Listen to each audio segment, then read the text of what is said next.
हेमङ्गं हरिकीर्तनमहोत्सवमुतिं सरस्वतीं सत्तमं सम्मां शस्त्रवीदं रसगम् अमलं मधुर्यमुग्धाशयं श्रीविद्युद्रमणाख्यकुञ्जसदने शिवपरं सद्गुणं वन्दे विष्णुपदाम्बरेण्य रसिकानन्दं वनखां गुरुं। वञ्छाकल्पतरुभ्यश्च कृपासिन्धुभ्य एव च पतितानां पावनेभ्यो वैष्णवेभ्यो नमो नमः। हरे कृष्ण कृष्ण कृष्ण हरे हरे, हरे राम राम राम हरे हरे। हरे नाम एव केवलम् कलौ नस्तेव गतिरन्यथा।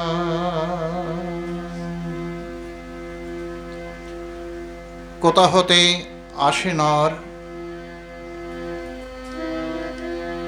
কেন ভাবে বন্দে ঘর,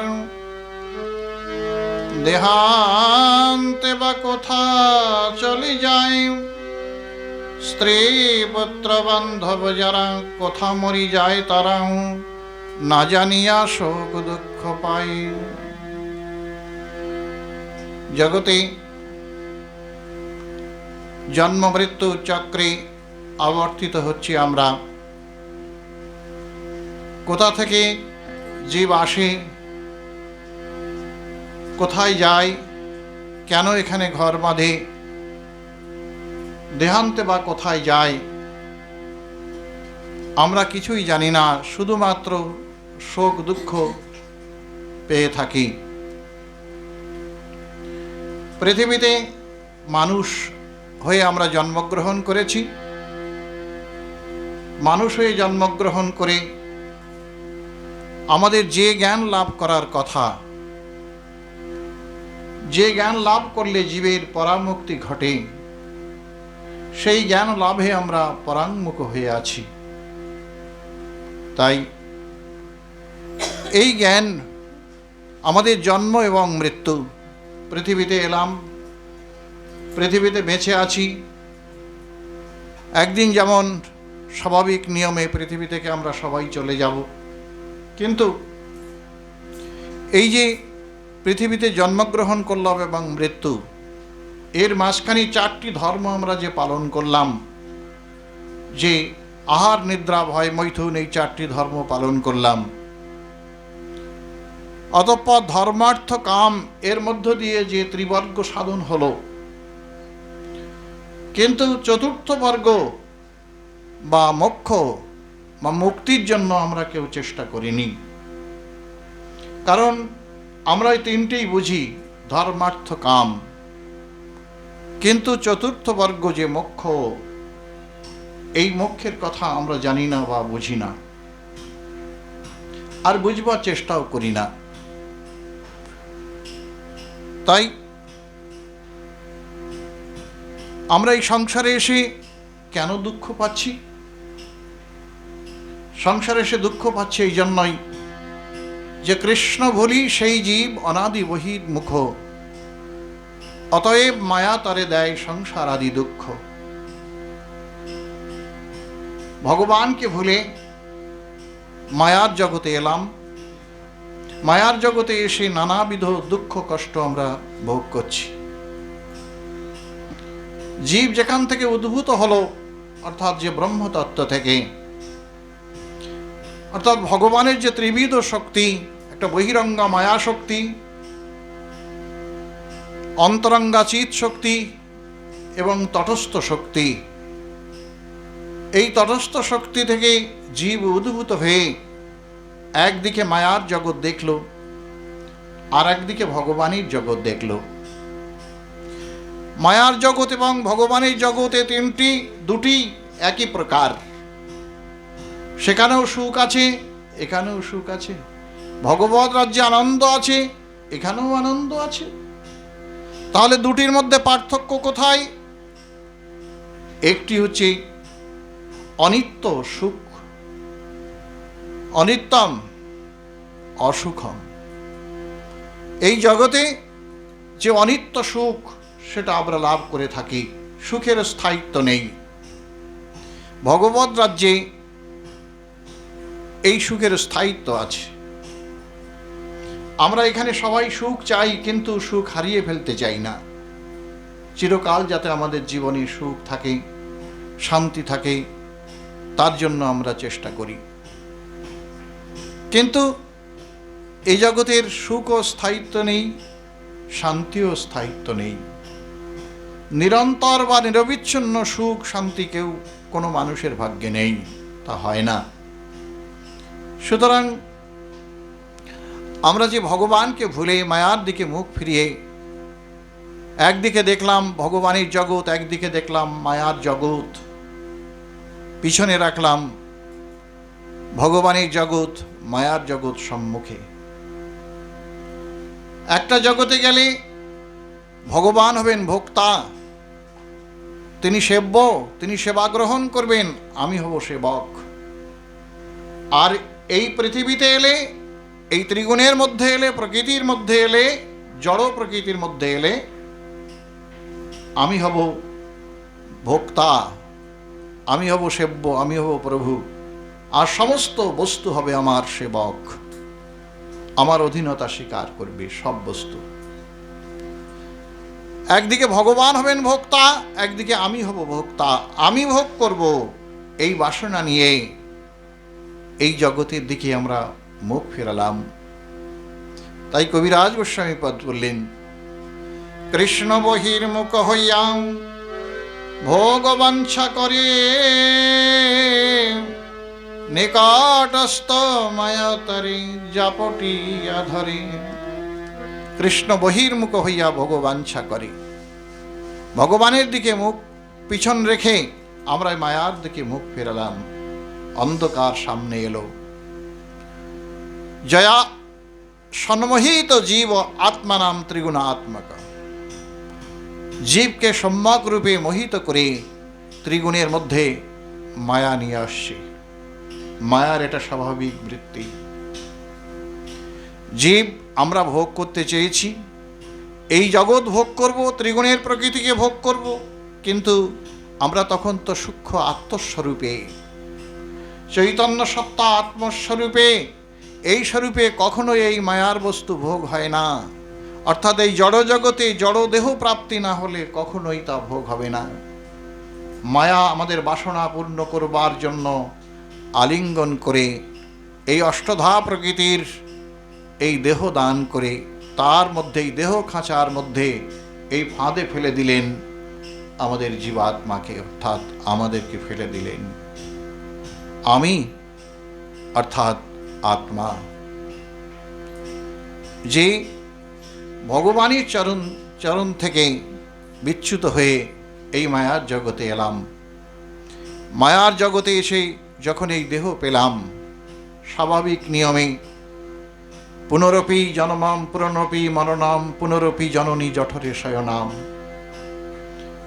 শঙ্করাচার্যপাদ বলছেন, এই জন্মগ্রহণ করছি, এই মৃত্যুবরণ করছি, আবার জন্মগ্রহণ করছি।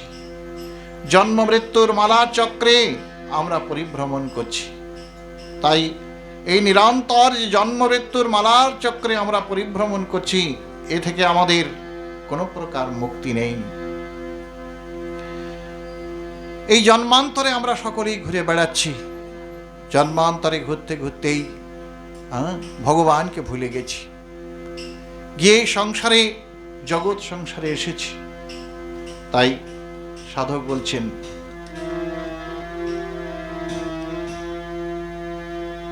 ভুলিয়া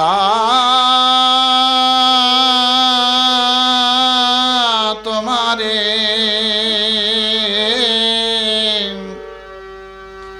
সংসারে আসিয়া পেনানা বিধ ব্যথা। তোমাকে ভুলে গেছি, ভুলে গিয়ে সংসারে এসে সুখ পাওয়ার চেষ্টা করেছিলাম, শান্তি পাওয়ার চেষ্টা করেছিলাম, আনন্দ পাওয়ার চেষ্টা করেছিলাম, কিন্তু বুঝিনি আমরা সুখ শান্তি আনন্দের কি তারতম্য আছে। সুখ হয় দেহেতে, শান্তি হয় মনে, আর আনন্দ যে আত্মার বস্তু। নিত্য আনন্দ নিত্য সত্তাতে নিত্য স্থিত হয়ে আছে, সেটি হচ্ছে আনন্দের বস্তু। বলে জগতে যে আনন্দ পাই, বলছেন জড় সুখ এবং জড় শান্তির একটা সম্মিলিত প্রয়াস, যাকে আমরা এই জগতে আনন্দ বলে মনে করি। আসলে আমাদের জগতে আনন্দ নেই, আনন্দ জগৎ আমরা ছেড়ে এসেছি, নিত্যানন্দের জগৎ আমরা ছেড়ে এসেছি। তাই বলছেন কোথা মিলে রে আনন্দ, বিনেশে গোবিন্দ পদবরবিন্দ মকরন্দ পানে, নাহি ওরে সুখ ধর্ম অর্থ কামী, নাহি অপবর্গে নাহি ব্রহ্মজ্ঞানী। বলছেন যে সেই গোবিন্দ চরণ ভিন্ন আর কোথাও সেই সুখ নেই। তাই জীব জগতের সব বস্তু থেকে একটু একটু করে আনন্দ পেতে চাইছে। কত জন্ম অতিক্রম করে তারপর এই মানুষ হয়ে আমরা মাতৃগর্ভে মানুষ হয়ে জন্মগ্রহণ করেছি, সেটা বিজ্ঞানসম্মত। সেই যে আমরা ক্রমবিবর্তন যেটা হয়েছে, হতে হতে আমরা যে মানুষ হয়েছি। শাস্ত্রে কি বলছেন, পুরাণ কি বলছেন, জলজা নবলক্ষণী স্থাবর লক্ষ বিংশতি, কৃময়া রুদ্র শঙ্খাকং পক্ষিণাম দশলক্ষাকম, ত্রিংশ লক্ষাণি পশব চতুর্লক্ষাণি মানব। জলজা নবলক্ষাণি, 9 লক্ষ বার জলজ জন্ম লাভ করেছি। হাঙর কুমির হয়ে জন্মগ্রহণ করেছি, মাছ হয়ে জন্মগ্রহণ করেছি। আমরা যেমন মাছগুলোকে কেটে কেটে খাচ্ছি, তেমনি করে আমাদের যে কতবার এমনি কেটে কেটে খেয়েছে তার কোনো ঠিক আছে? এইসব জন্ম আমরা লাভ করেছি। স্থাবর লক্ষ বিংশতি, 20 লক্ষ বার আমরা বৃক্ষজনী স্থাবর জন্ম, বৃক্ষ পাহাড় পর্বত হয়ে জন্মগ্রহণ করেছি। কতবার কত জন্ম আমাদের কেটে গেছে। কৃময়া রুদ্র সংখ্যাকম, কৃময়া রুদ্র সংখ্যাকম, 11 লক্ষ বার আমরা কৃমি কীট বিষ্ঠা পোকা হয়ে জন্মগ্রহণ করেছি। যে বিষ্ঠা পোকা আমাদের কাছে যা ঘৃণ্য, আমাদের কাছে যা অতীব ঘৃণার বস্তু, সেই জন্ম আমরা লাভ করেছিলাম। পক্ষী নাম 10 লক্ষকম, 10 লক্ষ বার আমরা পক্ষীজনী লাভ করেছিলাম। এই 10 লক্ষ বার যে পক্ষীজনী লাভ করেছি, এই পক্ষীজনীতে কত কষ্ট। গাছের ডালে বাসা বেঁধে কাটিয়েছি, খুঁটে খুঁটে খেয়েছি, কোথায় খাবার মেলে তার জন্য চেষ্টা করেছি। এইভাবে অতি কষ্টে আমরা এই 10 লক্ষ বার পক্ষীজনী অতিক্রম করেছি। তারপর আমাদের 30 লক্ষাণি মানব,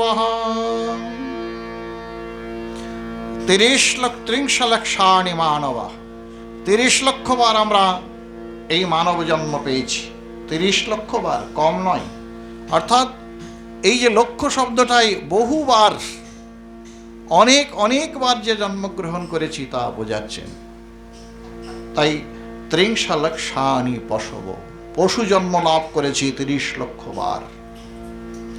এই 30 লক্ষ বার পশু জন্ম লাভ করার পর এবার এই আমরা যেমন পশুগুলোকে কেটে কেটে খাই, আমাদেরও কত কেটে কেটে খেয়েছে, কত জন্ম।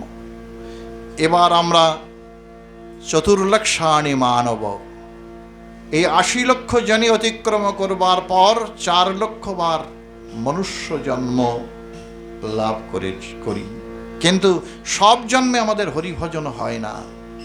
যে ৪ লক্ষ বার আমরা মনুষ্য জন্ম লাভ করি, এই ৪ লক্ষ বার মনুষ্য জন্মে আমাদের সব জীবনে হরিভজন হয় না। সব মনুষ্য জীবনে মানুষের চেতনার যে ক্রমবিকাশ অনুসারে যে পূর্ণ বিকশিত চেতন সম্পন্ন মানব জীবন, যে জীবনে ভগবৎ পাদপদ্ম লাভ হবে, সে জীবনে বিষয়াসক্তি ত্যাগ হবেই হবে। তাই বিষয়াসক্তি ত্যাগ এই পূর্ণ বিকশিত চেতন সম্পন্ন মানব জীবনেই একমাত্র সম্ভব হয়, সব জীবনে সম্ভব হয় না। তাই কি বলছেন যে এই ৪ লক্ষ বার যে মনুষ্য জন্মের মধ্যে যে জীবনে দেব সাধনে আসা যায়, যে জীবনে ভগবৎ পাদ পদ্মে প্রণত চিত্ত হওয়া যায়, যে জীবনে সাধু গুরু বৈষ্ণব চরণে আত্মনিবেদন করা যায়, এই জীবন অতিশয় দুর্লভ। এই জীবন অত সহজে মেলে না। বহু বহু জন্ম অতিক্রম করবার পর তারপরে এই জীবনটি মেলে।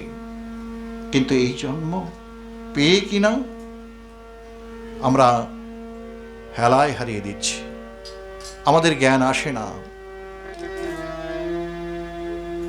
যে কি করতে হবে, এই জীবনে প্রাপ্ত বস্তু কি, সঠিক প্রাপ্ত বস্তু কি, কি পাওয়ার জন্য আমরা পৃথিবীতে এসেছি। আমাদের ঋষিরা কি বলেছেন, শাস্ত্র কি বলেছেন, সাধু কি বলেছেন, সে কথা ভুলে গেছি। আমরা পরামর্শ নেই জগতে কেন এসেছি, না জগৎকে ভোগ করার জন্য। ভালো করে বিশাল বিশাল ঐশ্বর্য একত্রিত করো, সব সংসারের নানা সুখের বস্তু একত্রিত করো, এইসব সবার কাছ থেকে শিক্ষা নেই। কিন্তু এরা কেউ জীবনের শিক্ষা, দেহটাকে বাঁচিয়ে রাখার জন্য, দেহ ধর্ম প্রতিপালন করবার জন্য সকলেই সব শিক্ষা দেয়। কিন্তু যে দেহকে প্রতিপালন করতে চেষ্টা করছি, এই দেহ যে একদিন চলে যাবে, এই দেহ যে আমার কাছে থাকবে না, সে কথা কিন্তু আমরা ভাবি না। এই দেহ একদিন চলে যাবে, সেদিন আমরা সেই কথা আমরা ভাবি না। সুতরাং নূতন করে আমাদের এই ভাবনা আমাদের ঋষিবর্গ আমাদের কাছে তুলে ধরেছেন।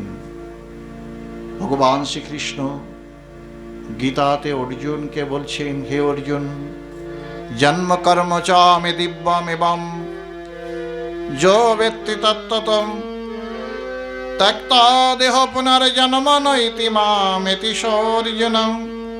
হে অর্জুন, আমার জন্ম, আমার কর্ম দিব্য, অলৌকিক। দিব্য শব্দে অলৌকিক। অলৌকিক মানে কি? অলৌকিক মানে একটা কিম্ভূত কিমাকার কিছু নয়। অলৌকিক বলতে লোকবৎ, লোকবৎ লীলা কৈবল্যম। ভগবান মানুষের মতো লীলা করেন, কিন্তু সেই মানুষের মতো লীলাকে আমরা জানতে পারি না। অবজানন্তি মাং মূঢ়াং মানসিং তনিমাশ্রিতাম পরম ভাবমজনন্তম মম ভূত মহেশ্বরাম। আমরা জানি না পরম ভাবমজনন্তম। যে মূঢ় ব্যক্তি যারা, অজ্ঞানী দ্বারা যাদের জ্ঞান আচ্ছন্ন হয়ে আছে, তারা আমার এই মানব তনুর অন্তরালে, আমি যে মানুষের মতো দেহ ধারণ করে পৃথিবীতে এসেছি, এই মানব তনুর অন্তরালে যে দিব্য ভাব লুকিয়ে আছে, এই ভাবটাকে কেউ জানতে পারে না। যাদের জ্ঞান আচ্ছন্ন হয়ে আছে অজ্ঞানীর দ্বারা, তারা জানতে পারে না। তাই আমাদের এই অজ্ঞান অন্ধকারকে দূর করে, যদিও আমাদের এই জ্ঞানালোকে উদ্ভাসিত হওয়ার জন্য আমাদের অন্তরে কোনো প্রয়াস নেই, তবুও ভগবানের ইচ্ছাতে হয়তো কারো জন্মান্তরীণ কর্ম সুকৃতি বসে এই জীবনে যদি সৎসঙ্গ করে, ভ্রমিতে ভ্রমিতে কোনো ভাগ্যবান জন এই জন্ম জন্মান্তরে ভ্রমণ করছি, ভ্রমিতে ভ্রমিতে কোনো ভাগ্যবান জন। আজকে জন্মগ্রহণ করছি এ সংসারে, ওই সংসার আমার পর। কালকে ওই সংসারে জন্মগ্রহণ করছি, এ সংসার আমার পর। তাহলে আমাদেরকে আপন এই জগতে কোন জন্মে কে আপন হবে পর হবে কোনো ঠিক নেই। তাই আমাদের যে এই জন্ম ভ্রমণ করতে করতে আমরা ভ্রমিতে ভ্রমিতে কোনো ভাগ্যবান জন সাধু সঙ্গে নিজ তত্ত্ব অবগত হন। নিজ তত্ত্ব জানিয়ার সংসার নাহি চায়, কেন বা ভজিন মায়া করে হায় হায়। তখন তার মনে পড়ে যে হায় হায়, নিজে নিজে চলতে চলতে নয়, জগতে বিষয়ী লোকের সঙ্গে চলতে চলতে নয়, যদি ভাগ্যক্রমে যদি সৎসঙ্গ হয় তখন আমরা জানতে পারি সাধু সঙ্গে নিজ তত্ত্ব অবগত হন। আমরা নিজ তত্ত্ব জানতে পারি, কে আমি, কেন মরে যারে তাপত্রয়, আমি কে, আমাকে কেন ত্রিতাপ জ্বালা দগ্ধীভূত করে, আমি কোথা থেকে পৃথিবীতে এসেছি, আবার কোথায় যাব। এই যে আমার মধ্যে একটা ভাবনা জাগে, এই ভাবনা সৎসঙ্গ প্রভাবে এটা হয়। আর যখন সৎসঙ্গ প্রভাবে নিজ তত্ত্ব সে জানতে পারে তখন বলি নিজ তত্ত্ব জানি আর সংসার নাহি চাই, কেন বা ভজেন মায়া করে হায় হায়। নিজ তত্ত্ব জেনে আর সংসার চায় না, কেন মায়াকে ভজনা করলাম। সে নিজে হায় হায় করে, কিন্তু সে কথা আর বলতে পারে না, বোঝাতে পারে না। সে নিজের কথা, এই আপন কর্ম ভুঞ্জায় সমন কহে লোচন দাস। নিজ কর্মফল যে ভোগ হচ্ছে এ বিষয়ে আর কোনো সন্দেহ নেই। বলছেন জীবগণ অবিদ্যার কবলে পড়ে বিবিধ বাসনা করছে, সেই বাসনা পূরণ করবার জন্য কর্ম করছে, কর্মের দ্বারা কর্মফল সংগ্রহ হচ্ছে, আর সেই কর্ম বিপাকে জন্ম জন্মান্তরে দেহ দেহান্তরে তাকে ঘুরতে হচ্ছে। এই যে আমাদের জন্ম মৃত্যু, এইভাবে ঘুরতে ঘুরতে যখন সৎসঙ্গে সে আমাদের সাধু সঙ্গে কৃষ্ণ কথা শুনি যায় মনোব্যথা, যখন মনে জাগে যে তাই তো জীবনের গোধূলি বেলায় এসে গেল, কিন্তু এখনো তো এই গোধূলি বেলায় এসেও এখনো আমাদের জ্ঞান হলো না, কেন মনুষ্য জন্ম নিয়েছি, কেন এসেছি পৃথিবীতে, এ জ্ঞান তো হলো না।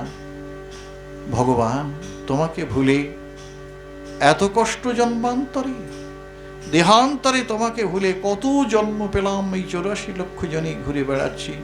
ঘুরতে ঘুরতে একবার মাত্র তুমি এই পূর্ণ বিকশিত চেতন সম্পন্ন মানব জীবন দিয়েছ, আর পরীক্ষা করে দেখছো যে একটি জীবন তোমাকে দিয়ে দেখি তুমি আমায় চাও কিনা।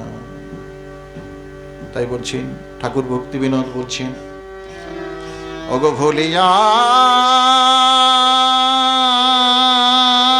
তোমারে সংসারে আসিয়া পেয়ে নানা বিধ ব্যথা, তোমার চরণে আসিয়াছি না, ওগো বলিব দুঃখের কথা, বলিব দুঃখের কথা। ভুলিয়া তোমার এই সংসারে আসিয়া পেয়ে নানাবিধ ব্যথা। ব্যথা কি জিনিস বুঝিনি, ভগবত রাজ্যে ছিলাম বড় আনন্দে, সংসারে আমি ভোগ করব বলে এই দেহ ধারণ যখন হলো তখনই বুঝতে শিখলাম ব্যথা কাকে বলে, কষ্ট কাকে বলে, যন্ত্রণা কাকে বলে। জগতে নানাবিধ ব্যথা, পেয়ে নানাবিধ ব্যথা। এই ভ্রমণ করতে করতে, এই ব্যথা পেতে পেতে, আঘাত পেতে পেতে, তারপর বলছেন হে প্রভু, তোমার চরণে এসেছি কেন জানো? শুধু অন্তরের দুঃখটা বলবার জন্য। কোথায়? কাঁদিয়া কাঁদিয়া জানাইব দুঃখ গ্রাম, সংসার অনল হইতে মাগিব বিশ্রাম। কাঁদিয়া কাঁদিয়া জানাইব দুঃখ গ্রাম, গ্রাম মানে দুঃখ গ্রাম, যত দুঃখ আছে দুঃখ সমূহ সব কিছু তোমাকে জানাবো, কেঁদে কেঁদে জানাবো জীবনের সব দুঃখ। আর কিনা সংসার অনাল হতে মাগিব বিশ্রাম, সংসার অনাল থেকে আমি বিশ্রাম লাভ করব। এই জন্য তোমার কাছে এসে চোখে জল ফেলে আমার সব দুঃখের কথা বলছি। আমার সব যে মনে পড়ে যায়, কিন্তু প্রভু আর তো কিছু করার নেই। আমি জননী জঠরে ছিলাম যখন, বিষম বন্ধন পাশে। আমি জননী জঠরে ছিলাম যখন, বিষম বন্ধন পাশে। আমি যখন জননী জঠরে বিষম বন্ধন পাশে ছিলাম, মাতৃ জঠরে অন্ধকারাচ্ছন্ন স্থানে যখন আমি ছিলাম, তখন আমি কি ভাগ্যবশে তোমার একবার দেখা মিলেছিল, তোমার সাক্ষাৎ মিলেছিল একবার। কিন্তু কি করলে জানো? একবার যে দেখা দিলে, একবার প্রভু দেখা দিয়া মোরে অগবঞ্চিলায়ে দিন দাসী। সেই যে একবার দেখা দিয়েছিল, তারপর তোমার এই শ্রীচরণের দাস কি, যে দাস তোমার চরণ ভুলে এই মায়ার জগতে এসেছে, তাকে তুমি বঞ্চিত করলে প্রভু। তুমি তোমার চরণে একবার দেখা দিয়ে তুমি চলে গেলে, আর তোমার কোনো সন্ধান পেলাম না, আর তোমার কোনো অস্তিত্ব আমি খুঁজে পেলাম না। তবুও তখনও ভেবেছিলাম, সেই গর্ভে বসে প্রতিজ্ঞা করেছিলাম, ভেবেছিলাম। কি ভেবেছিলাম জানো? ওগো তখনও ভাবিনু জনম পাইয়া করিব ভজন তব,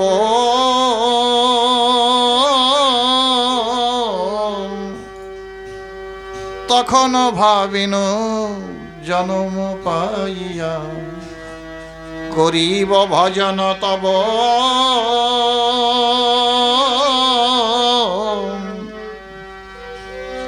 জনম হইল পড়ি মায়া জালে,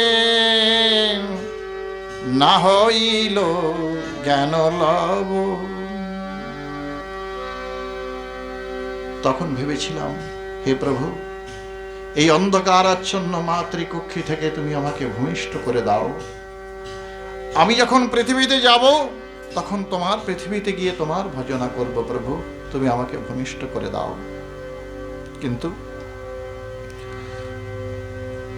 কি হলো? জন্ম হইয়া পড়ি মায়া জালে, না হইল জ্ঞান লব। জন্মগ্রহণ করবার পর মায়া জালে পড়ে আমার সে প্রতিজ্ঞার কথা, সে কথা আমি ভুলে গেছি। লব মাত্র, বিন্দু মাত্র আমার সে জ্ঞান নেই যে তোমাকে কথা দিয়েছিলাম ভূমিষ্ঠ হয়ে পৃথিবীতে এসে তোমার ভজনা করব। কিন্তু মায়ার প্রহেলিকা আমাকে সেই ভজনের কথা, তোমার চরণ ভজনের কথা, তোমার চরণ ছেড়ে যে সর্বনাশ হয়ে গেছে, অর্থাৎ জন্মান্তরে তোমার সঙ্গে যে আমার নিত্য সম্বন্ধ, সেই সম্বন্ধ থেকে বিচ্যুত হয়ে গেছি। প্রভু, এ কথা ভুলে গেছি। যে কথা ভুলে গেছি সে কথা আর স্মরণ করতে পারছি না। একেবারে বিস্মৃতির অতল তলে তলিয়ে গেছি। আর আমি চিন্তা করতে পারছি না। তাই জন্ম হইল পড়ি মায়া জালে, না হইল জ্ঞান লভ। যখন আমাদের জন্ম হয়, ভূমিষ্ঠ হওয়ার পরে কি হয় না, কেঁদে ওঠে সন্তান খুব করে। যেই কেঁদে ওঠে তখন আমরা এই তো আনন্দ, আর তখন আমাদের ধরে না যে এই তো বেঁচে গেছে। কেঁদে ওঠে মানে হাওয়া প্রবেশ করে গেছে, আর মরবে না, এবার বেঁচে গেছে। আমাদের আনন্দ ধরে না। আর যার জন্ম হয় সেভাবে ও কেঁদে ওঠে প্রথমে, ও কিন্তু হাসে না, অন্য কিছু করে না, কেঁদেই ওঠে। ও কাঁদতে শিখেছে, হাসতে শিখলো না কেন? কান্না আর হাসি তো দুটোই আছে। ও হাসতে পারতো একবার, যে আমি মাতৃগর্ভ থেকে বেরিয়ে এসেছি আনন্দে, তো একবার হাসতে পারতো। না হেসে কাঁদলো কেন প্রথমে? কাঁদলো এই জন্য, তার কান্নাটা এই জন্য যে সে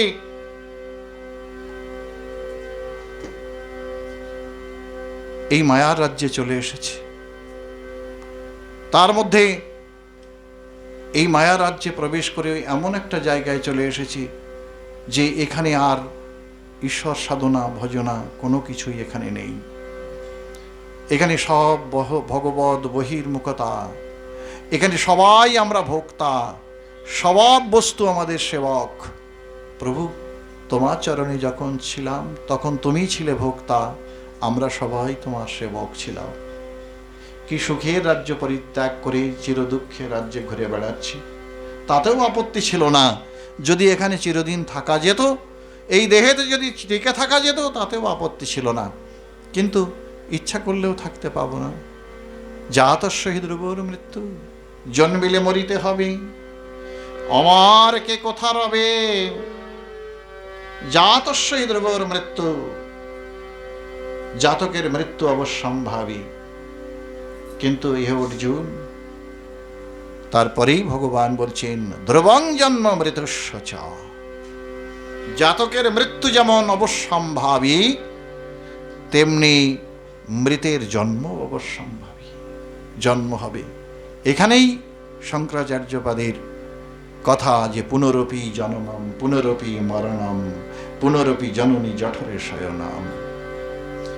জন্মগ্রহণ করছি, মৃত্যুবরণ করছি, আবার জন্ম মৃত্যুর মালার চক্রে পরিভ্রমণ করছি, অব্যাহতি নেই। সাধনা কি?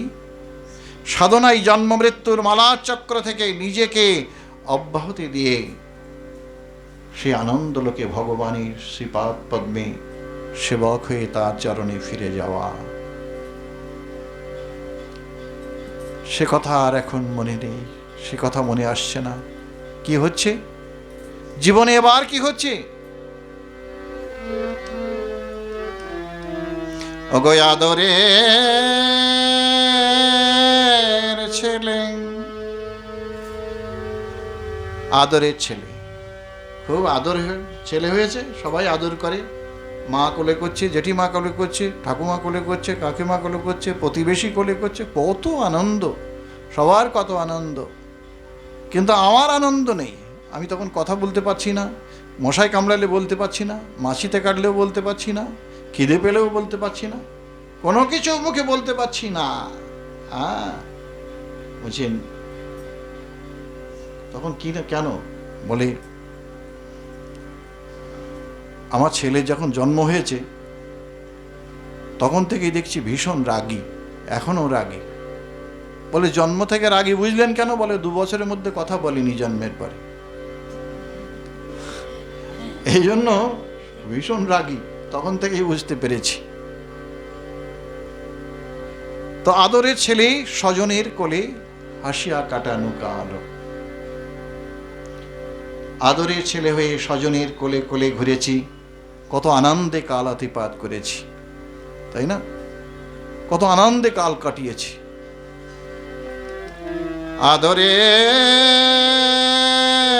আদরের ছেলে স্বজনের কোলে হাসিয়া কাটানো কাল, জনক জননী স্নেহেতে ভুলিয়া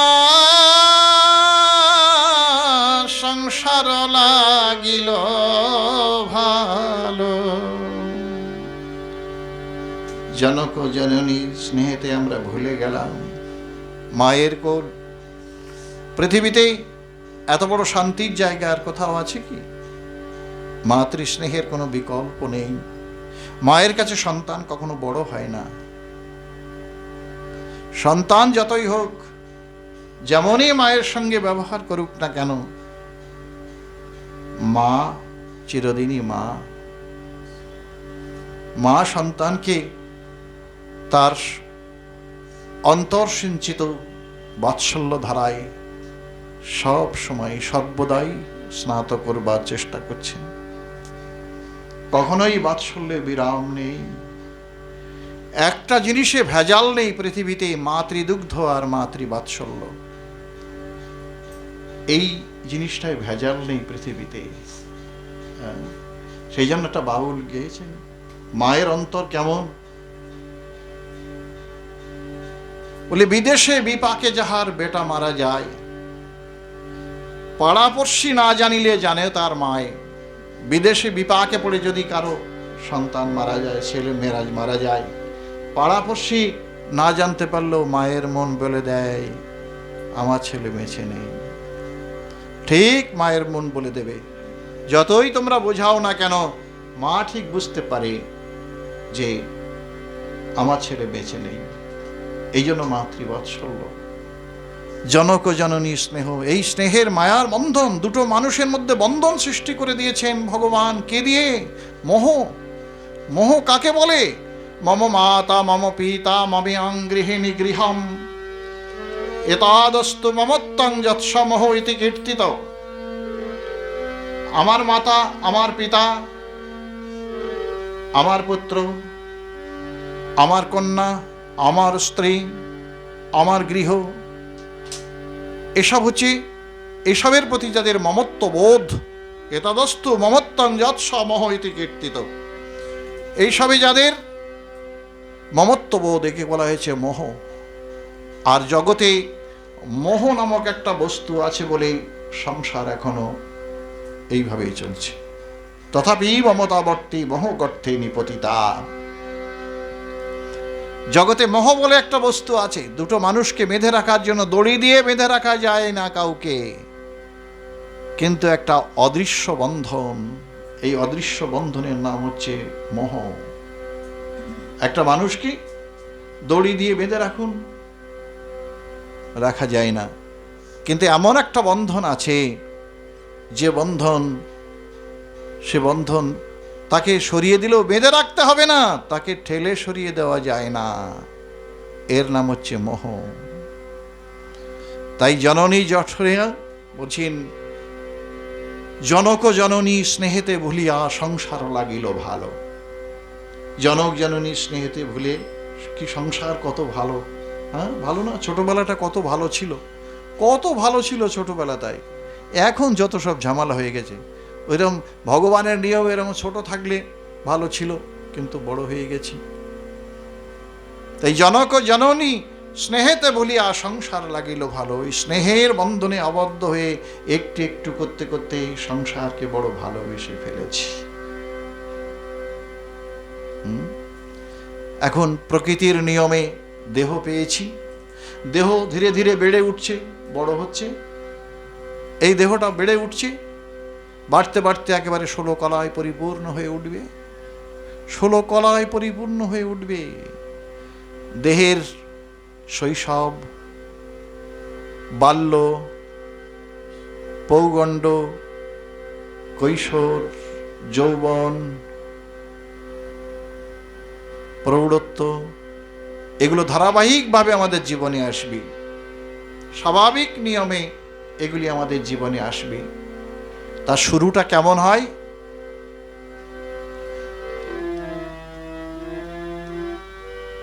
আর ক্রমে দিনে দিনে বালক হইয়া খেলিনু বালক সহ,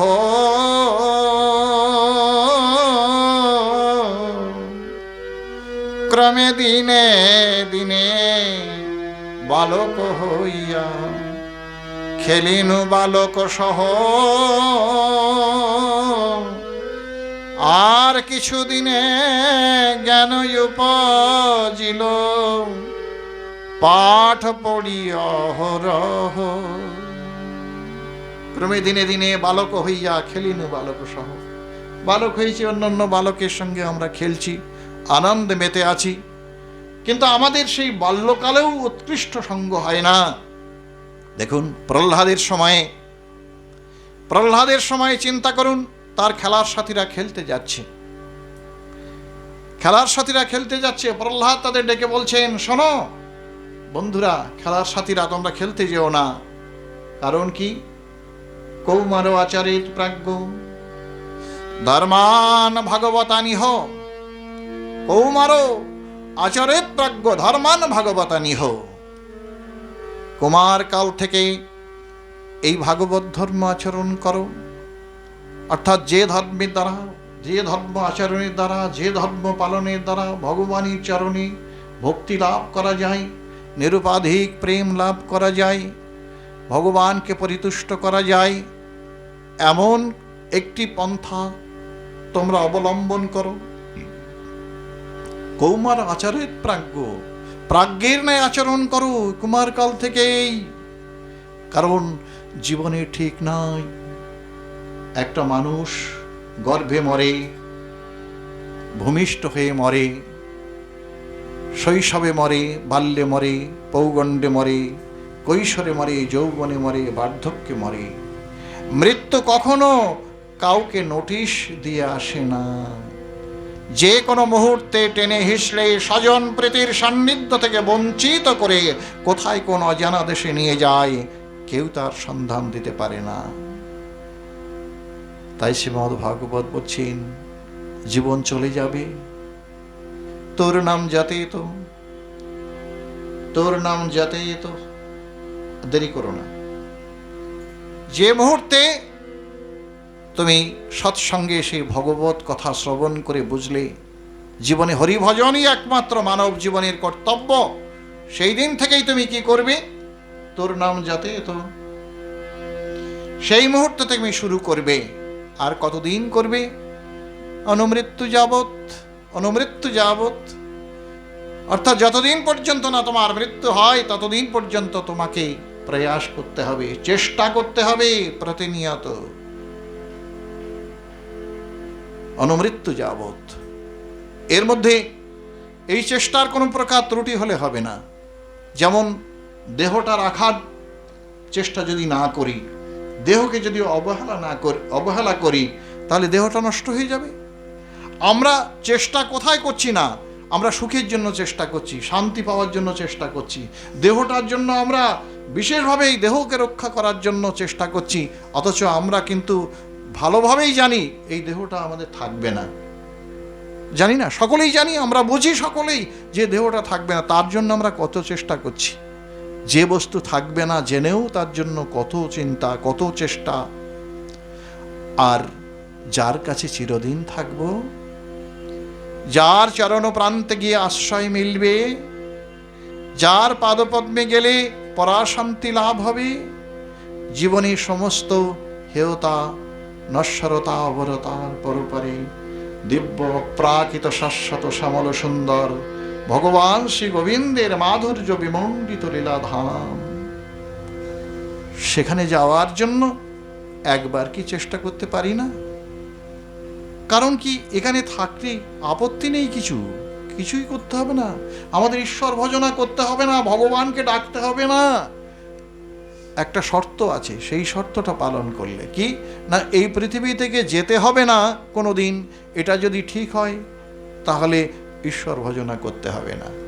কিন্তু যেতে যে হবে, জন্মিলে মরিতে হবে, অমর কে কোথা রবে, চিরস্থায়ী কবে নীর হায় রে জীবন নদে। এই যে কাল ক্রীড়তই গচ্ছত্তায়ু, কাল আমাদের পরমায়ু নিয়ে ক্রীড়া করছে, কোনো উপায় নেই।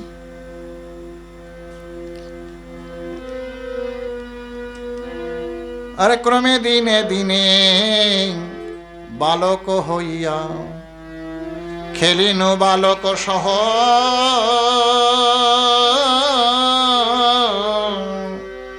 আর কিছুদিনে জ্ঞান উপজিল, পাঠ পড়ি অহরহ। উপায় নেই, কান ধরে পড়তে বসাবে, পড়ো, পড়তে হবে, জোর করে আরোপ করছে, পড়তে হবে তোমাকে। লেখাপড়া না শিখলে হবে না, তোমার লেখাপড়া শিখতেই হবে, জোর করে আমাদের লেখাপড়া শেখাচ্ছে। তারপর লেখাপড়া শিখে গেলে, বড় করে লেখাপড়া শিখলাম, কেউ ডাক্তার হলাম, কেউ ইঞ্জিনিয়ার হলাম, কেউ ইঞ্জিনিয়ার হলাম, কেউ ডাক্তার হলাম, কত কি হলাম, কত বড় বড় শিক্ষা লাভ করলাম। শিক্ষা লাভ করলাম, জীবনে বেঁচে থাকতে গেলে দুটি জিনিস, একটা হচ্ছে জীবন, একটা হচ্ছে জীবিকা। জীবন আর জীবিকা দুটো এক জিনিস নয়।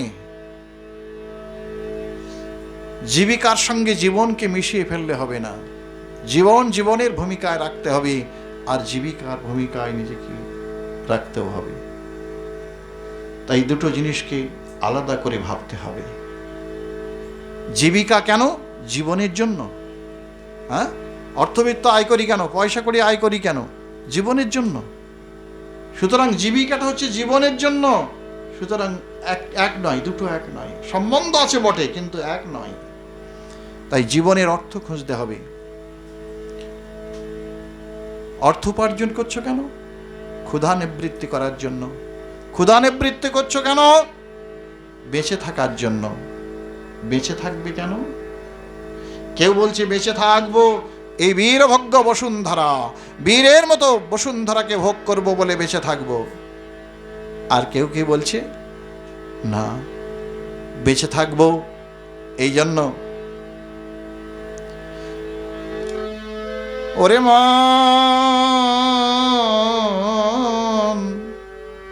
কি লাগিয়া আইলি ভবে,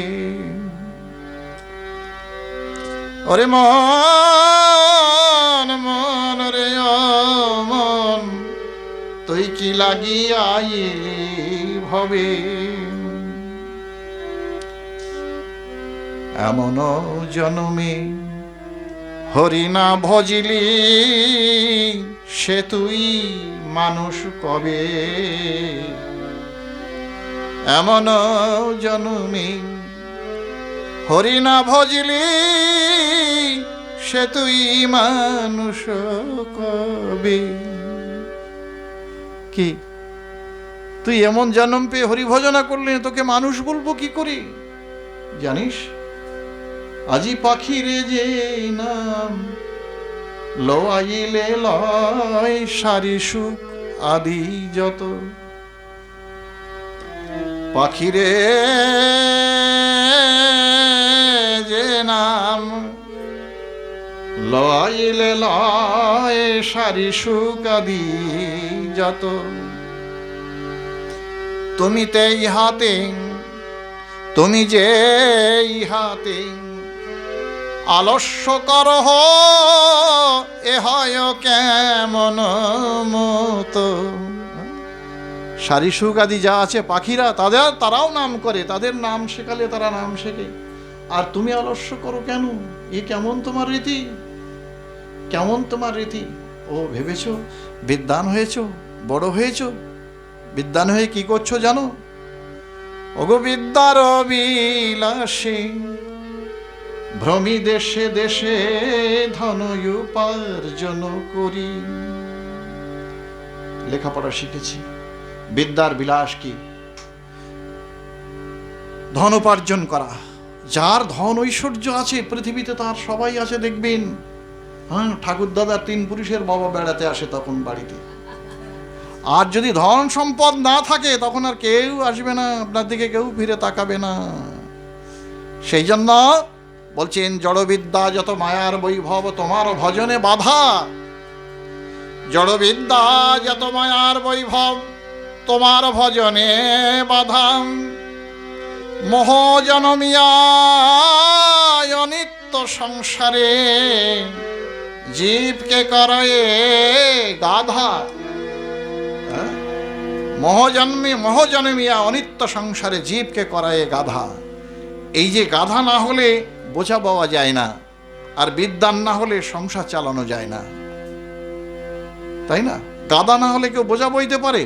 অন্য কারোর ঘাড়ে দেবেন, বোঝা বইবে না। গাধা সবচেয়ে একেবারে নিরুপদ্রবে শান্ত চিত্তে গাধা বোঝা বয়। তেমনি আমরা সংসারের বোঝা একেবারে গাধার মতো বইছি, আমাদের কোনো কষ্ট নেই। সকালবেলা উঠে খুন্তি ধরছি, রাত্রের আগে আর খুন্তি ছাড়া যাচ্ছে না। সংসারে ঘর মোছো, এই মোছো, কাপড় কাচো, হ্যাঁ, ঘর দরজা পরিষ্কার করতে করতে তারপর স্নান করার সময় হয় না, এমন অবস্থা হয়ে গেছে। বলছেন এমনভাবে যে আমরা বলছেন মোহজনমিয়া অনিত্য সংসারে জীবকে করায় গাধা, গাধা করে ফেলেছে। মালিক হয়ে গেছি আমরা সবাই, হ্যাঁ মালিক। আরে বাড়ির মালিক যে, বাড়ি যে চাকর সে ক ঘন্টা কাজ করে, তুমি এই 4 ঘন্টা কাজ করবে, এত টাকা পাবে, নিয়ে চলে যাও। ও 4 ঘন্টা কাজ করে নিয়ে চলে যাবে, আর কি আমি মালিক আর ও হচ্ছে চাকর। আর আমি যে সকাল থেকে সন্ধ্যা পর্যন্ত কাজ করছি, চাকর কে? ও না আমি, আমি তো বড় চাকর। কিন্তু আমাদের ওই যে কর্তৃত্ব অভিমান আছে, আমার সব কিছু আমার, আমি মালিক, আমি চাকর, আমি বড়, এই যে ভাবনা আছে। এই জন্য সেই জন্য বিদ্যার বিলাসে ভ্রমি দেশে দেশে ধ্যান ধন উপার্জন করি, স্বজন পালন করি এক মনে ভুলি তোমারে হরি। হায় হায়, সেই ধন উপার্জন করতে গিয়ে দেশে দেশে ঘুরে বেড়িয়ে তোমার কথা সব ভুলে গেছি।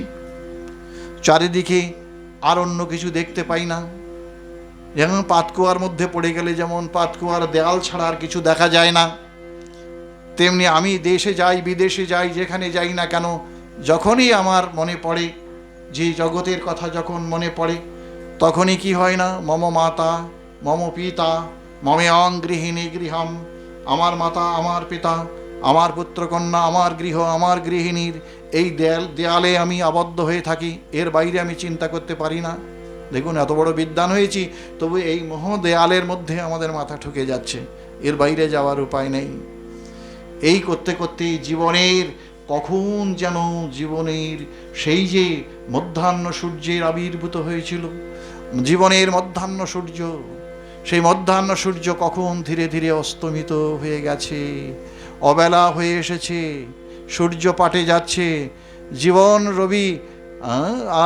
রবি অস্তাচলে যাচ্ছে, সে কথা আমরা বুঝতে পারছি না। যখন বার্ধক্যকাল এলো তখন কি হলে, বলে বার্ধক্যে এখনো ভকতি বিনোদ, কাঁদিয়া কাতরয়তি